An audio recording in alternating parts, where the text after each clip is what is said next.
Are you ready to bust a groove or what? We are going to bust out some monster dance moves today, and we're going to tackle 3 big reciprocal trig graphs today.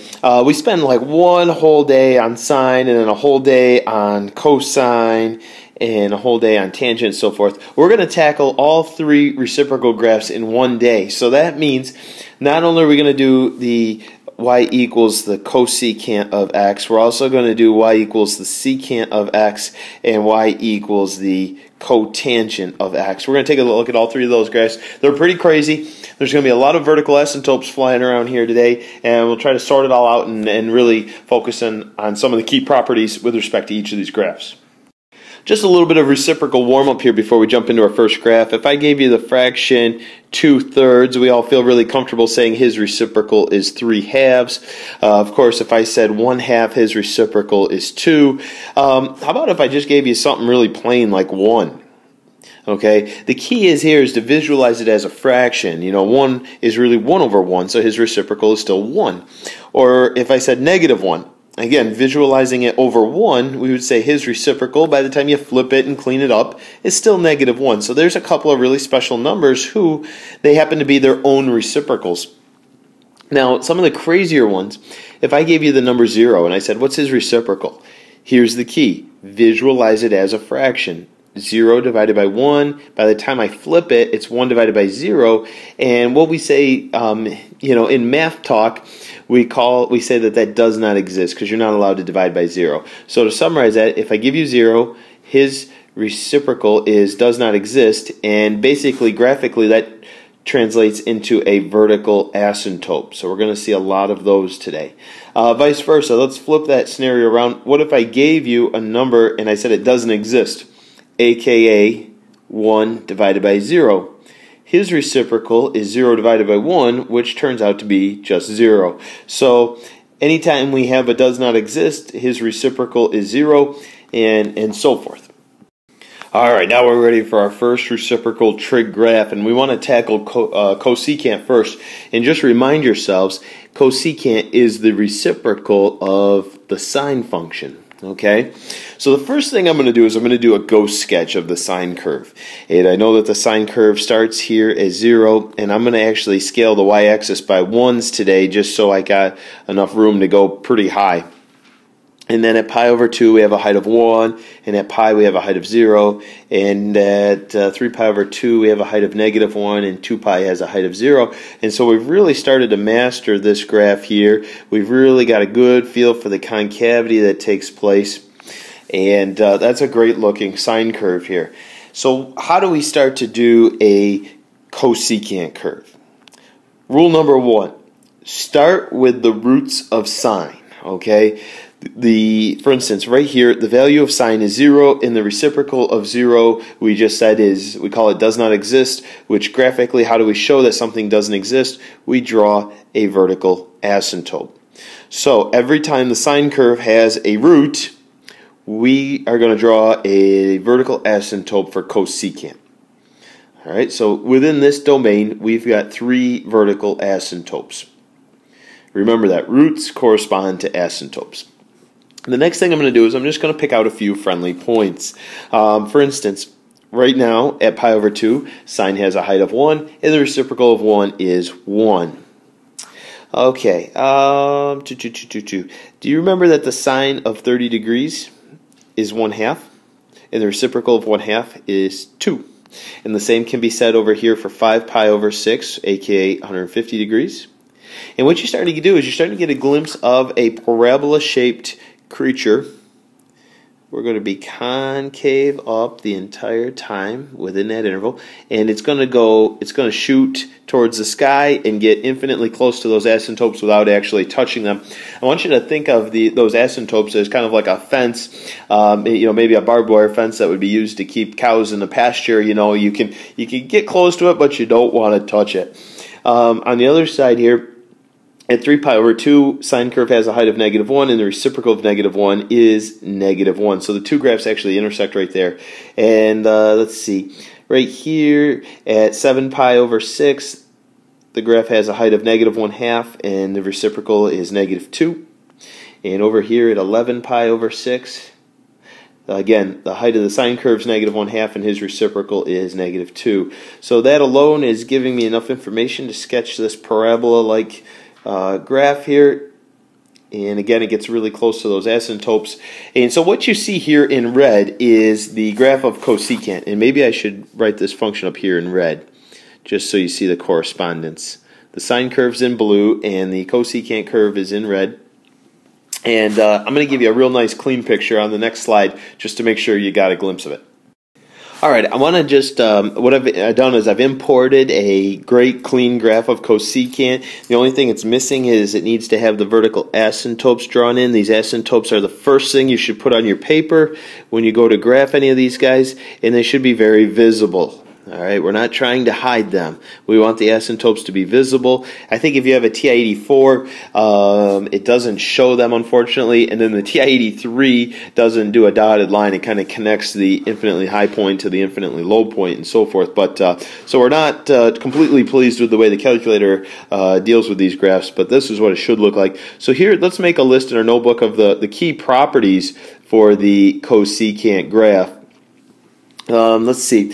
There are vertical asymptotes where there's one at x equals 0, there's one at x equals pi, there's one at 2 pi, there's one at 3 pi, there's one at 4 pi. In fact, there's one at every multiple of pi, even the negative versions. So there'd be one at negative pi, and negative 2 pi, and negative 3 pi, and so forth.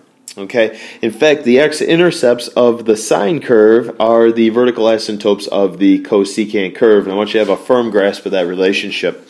What's the period of this graph? In other words, how long does it take to complete one cycle? Well, what you're staring at up here is one complete cycle. So I would say it takes 2 pi radians to complete that cycle. The amplitude, well, there is none, because the graph goes infinitely high, and height really has no particular meaning. Let's see here. Number 4, the maximum values of the sine curve happen to be the minimum values of the positive sections of the cosecant curve. In fact, what we were talking about is remember how the sine curve went up like this? And that highest point on the sine curve happens to be the lowest point on the cosecant curve. And vice versa, we're going to see just the opposite over here at 3 pi over 2, is that the minimum of sine happens to be the maximum on cosecant. And that's what we want to write in now. The minimum value of the sine curve are the maximum values of the negative sections of the cosecant curve. When I said negative sections, I was just referring to the part that happens to be below the x-axis, okay? And vice versa. The positive sections were the sections that were above the x-axis. Alright, we're going to try to pick up a little speed here now that you've kind of seen the way that we approach building these graphs. And we want to talk about how do we graph secant of x. And just remind yourself, secant's the reciprocal function of cosine. So what I'm going to do is I'm going to do a real quick ghost sketch of cosine. We know that he starts high, has a root at pi over 2, dips down at pi root and a max, and we're concave down, point of inflection. We're concave up, up, up, up. Whoops, I got a marker got away from me there. All right, at 3 pi over 2, we have a point of inflection, and now we're concave down. So we have a strong appreciation for our concavity. I'm not real pleased with that graph, certainly not the cleanest one we've ever drawn, but it represents the key points.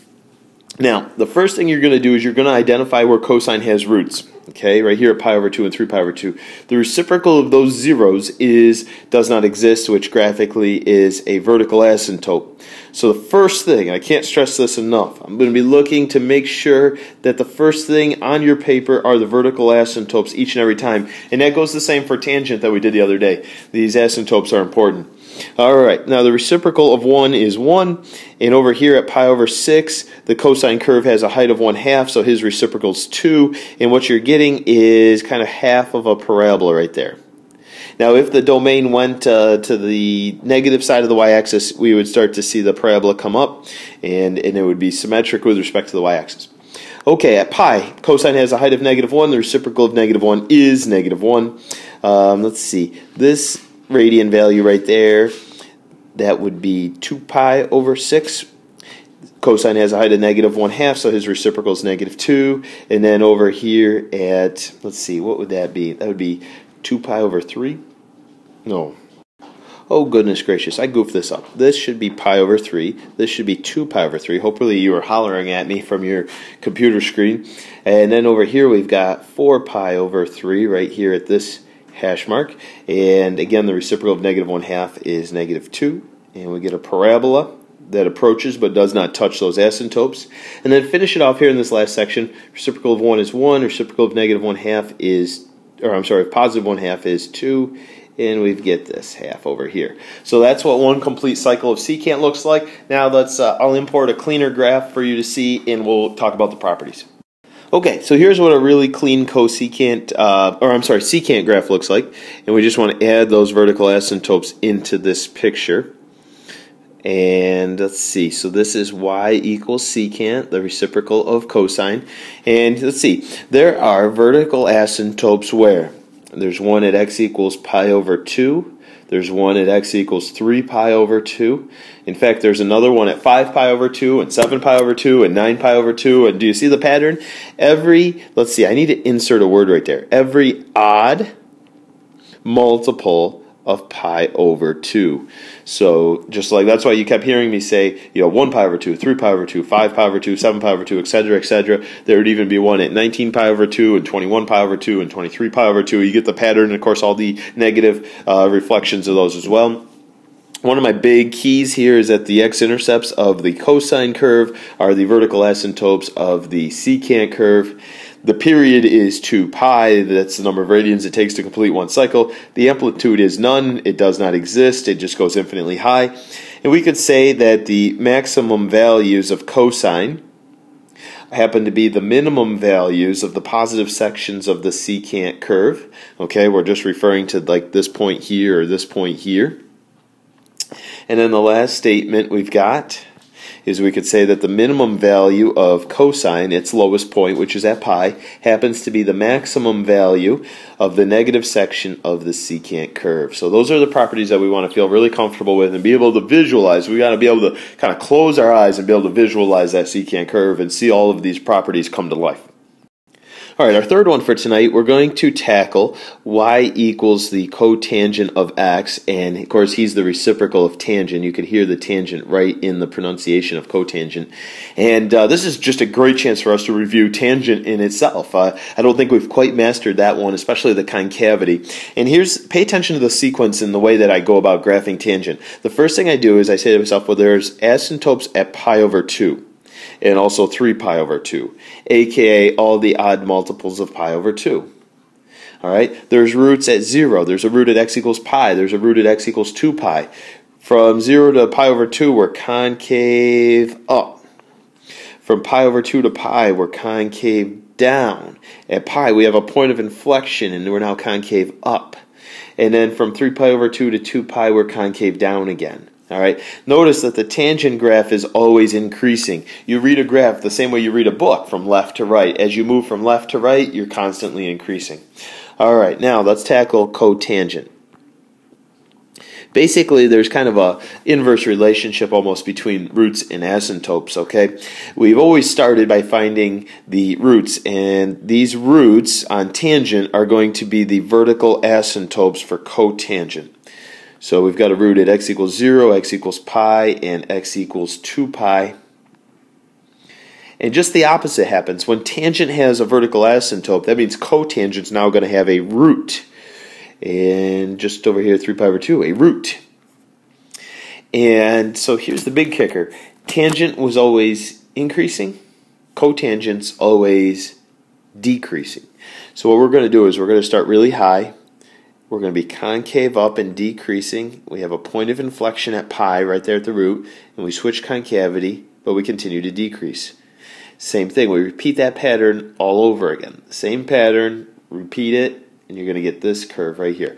Really work hard on your concavity. I'll tell you what, if the first time you attempt this in your notebook and it doesn't look right, erase it, cross it off, whatever you got to do, start over, do it again. I want you to work at this until you get it just right. I want the vertical asymptotes to be perfect. I want the roots to be perfect, and I want the concavity to be spot on. Let's import a clean image and go over some of the properties. Alright, so we've imported a really clean image of cotangent, and you can see that there's actually, in the domain that I've imported, negative 2 pi to 2 pi, there's actually a grand total of 5 vertical asymptotes. Negative 2 pi, negative pi, right at x equals 0, pi, and another one at 2 pi. So there's a grand total of 5 vertical asymptotes. So anyway, so let's go over the key elements of cotangent here.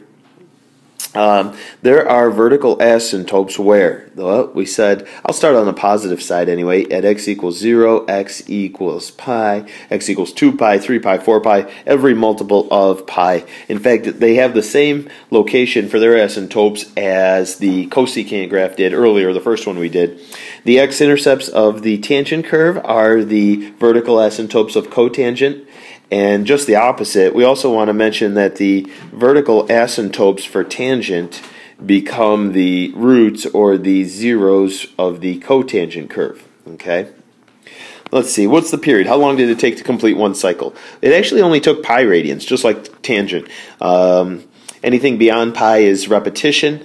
Amplitude, none again. See a theme here today. Let's say tangent is always increasing as you read it from left to right, and cotangent is always decreasing from left to right. Here's just kind of a nice summary of the 6 graphs that we've been asked to really go over and know inside and out. We've got up top here, we've got the sine curve here, we've got the cosine curve. We're really doing a nice job of those. I think we could still work a lot harder at the tangent graph. And then these 3 new ones down here, and they've even rewritten cosecant as 1 over sine. They rewrote secant as 1 over cosine, and so on and so forth. So I think the big thing I want you to be able to walk into class tomorrow is knowing the location of the asymptotes, knowing the location of the roots for cotangent, and just have an appreciation for the general shape of these graphs. Notice, be careful when you draw these. Right here on cosecant, the lowest point has a height of 1, and then the highest point in this section has a height of -1. So the heights have to be spot on as well. We're going to finish the video with a little bit of review activity, and we want to practice evaluating the exact values of some trig functions. And this is a problem that's kind of snuck up on us on the last couple of quizzes and caused us some trouble. So I figured it was time to talk about them a little bit more and see if we can't gain a little further insight. What you'll notice right away is that the angles are all measured in radians right now, and I think if we rewrite this entire expression so that the angles are in degrees, it's going to help us a little bit. So the first one, and hopefully we've just memorized some of these basic angles. We know that pi over 3, 180 divided by 3 is 60 degrees. We know that pi is 180 degrees. And hopefully we know that pi over 4 is equivalent to 45 degrees. Okay. Now all I've done is I've basically switched languages. I've gone from expressing my angles in radians into degrees, but I have not evaluated the specific trig functions yet. That's the main task that still awaits. Now a couple of these are ones that we've memorized on our flashcards, and then there's one that we're going to visualize from the graph. So anyway, cosine of 60, okay, is strictly 1/2. That's the value of cosine of 60. Okay, plus something, minus something. And tangent of 45 is another one from our flashcards. That just is a value of 1.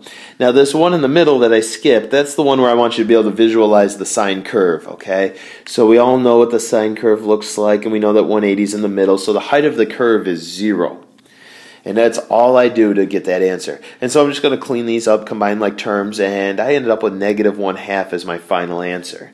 Big key here is when you do see exact value, just take your calculator, close it up, set it off to the side, and avoid that temptation to pick it up, because especially if we get an irrational answer like we do a lot of times, I didn't this time, but I usually do, the calculator's decimals go on forever and ever, and that does us no good because we have to express our answer in radical form. So let's try another biggie here.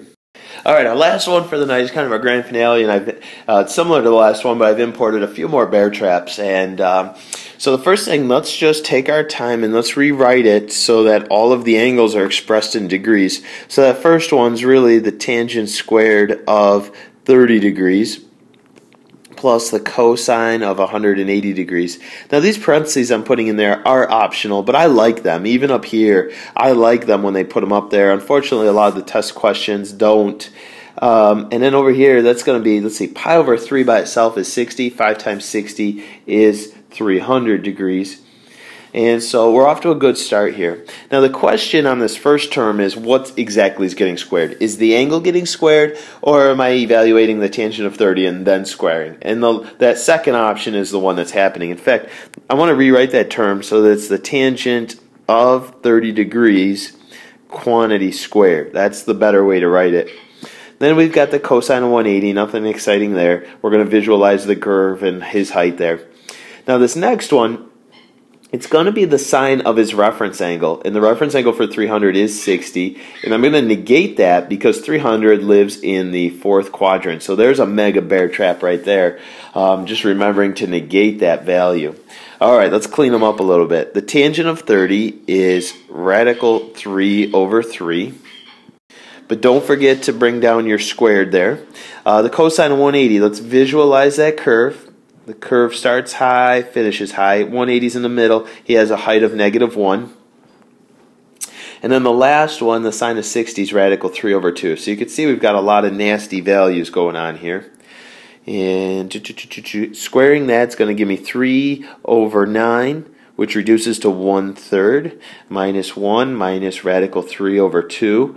And then all out of these three terms, only the first two are like terms. 1/3 minus 3, let's see, or I'm sorry, 1/3 minus 1. Let's rewrite that as 3 over 3.